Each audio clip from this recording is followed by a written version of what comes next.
আল্লাহ হাবিব সাল্লাল্লাহু আলাইহি ওয়াসাল্লাম বুখারী বর্ণনায় বলেছেন, আল্লাহ হাবিব বলেন, সাবআতুন ইউযিল্লুহুমুল্লাহু ফি যিল্লিহি ইয়াওমা লা যিল্লা ইল্লা যিল্লুহু আল ইমামুল আদিল ওয়া শাআতুন নাশাআ ফি ইবাদাতিল্লাহ।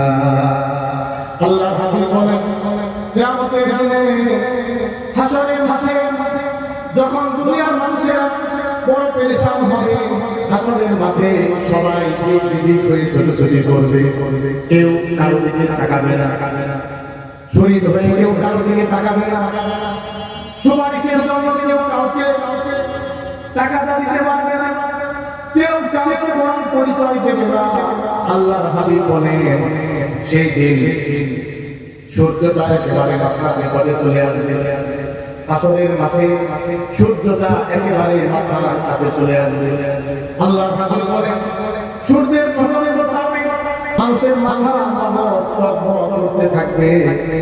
আল্লাহর হাবিব বলেন, সেই দিন 7 শ্রেণীর মানুষকে আল্লাহ রাব্বুল আলামিন আরশের ছায়ার নিচে স্থান করে দিবেন। সুবহানাল্লাহ। 7 শ্রেণীর মানুষকে আল্লাহ রাব্বুল আলামিন আরশের ছায়ার নিচে স্থান দিবেন।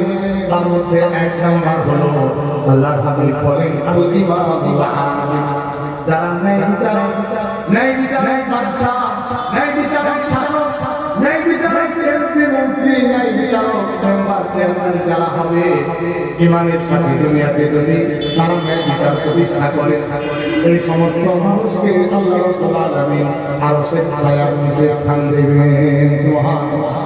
ন্যায় বিচারক জুলুম করে না, কারো উপর জুলুম করে না, প্রধানমন্ত্রী হয়ে প্রজাদের উপরে, দেশের জনগণের উপরে জুলুম করে না, সে প্রধানমন্ত্রী যদি ইনসাফ কায়েম করে, ইনসাফ প্রতিষ্ঠা করে, ঈমানের সাথে চলে, এই মানুষটাকে আল্লাহ পাক আরশের ছায়ার নিচে স্থান দেবেন। সুবহানাল্লাহ। 2 নম্বর, আরশের ছায়ার নিচে যাদেরকে আল্লাহ স্থান দেবেন। 2 নম্বর, শাআবুন নাশআ ফি ইবাদাতিল্লাহ, ওই যুবক, ওই যুবতী যারা যৌবনকালে আল্লাহ পাকের ইবাদত করে। সুবহানাল্লাহ। যৌবনকালে যারা আল্লাহ পাকের ইবাদত করবে, এই সমস্ত যুবক যুবতীদেরকে আল্লাহ পাক আরশের ছায়ার নিচে স্থান দান করবেন। সুবহানাল্লাহ। জোরে কোন সুবহানাল্লাহ। সুবহানাল্লাহ। 3 নম্বর, আল্লাহ হাবিব বলেন, ওয়া রাজুলুন কলবুহু মুআল্লাকুন বিল মাসাজিদ,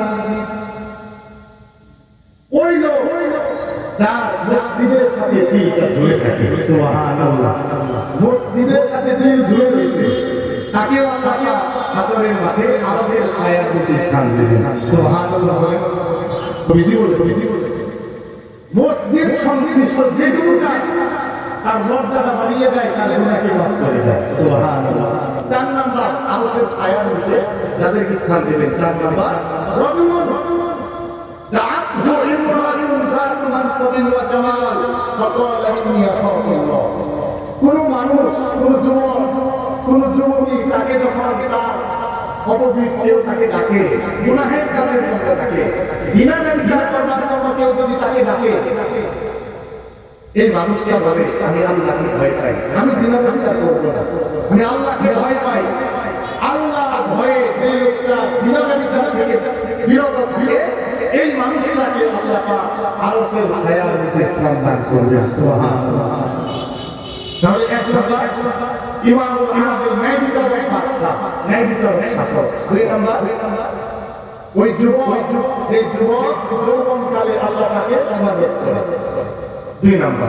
3 নম্বর, বলে মসজিদের সাথে যার দিল জুড়ে থাকে। 4 নম্বর, যে মানুষটা জিনা ব্যভিচার থেকে বিরত থাকে, বলে আমি আল্লাহকে ভয় পাই। 5 নম্বর, আল্লাহ হাবিব বলেন, ওয়ারাজুলান তাহাব্বা ফিল্লাহি ইজতামাআ আলা যালিকা ওয়া তাফাররাকা আলাইহি।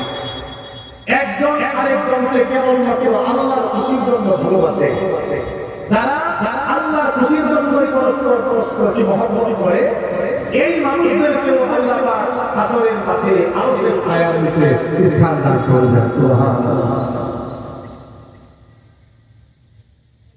6 নম্বর, আল্লাহ হাবিব সাল্লাল্লাহু আলাইহি ওয়াসাল্লাম বলেন ওয়ারাজুল যাকারাল্লাহ খালিয়ান ফামাদু আইনা, যারা আল্লাহ জিকির করে দাঁড়িয়ে বসে শুয়ে আল্লাহ পাকের জিকির যারা করে তাদেরকে আল্লাহ পাক হাসরের মাঠে আরশের ছায়ার নিচে স্থান দান করবেন। সুবহানাল্লাহ।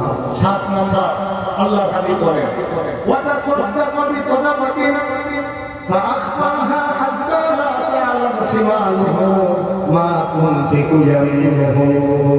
আল্লাহ হাবিব বলেন যে মানুষরা আল্লাহর খুশির জন্য আল্লাহর পথে দান সাদাকা করে এই মানুষটাকে আল্লাহ পাক আরশের ছায়ার নিচে স্থান দেবেন।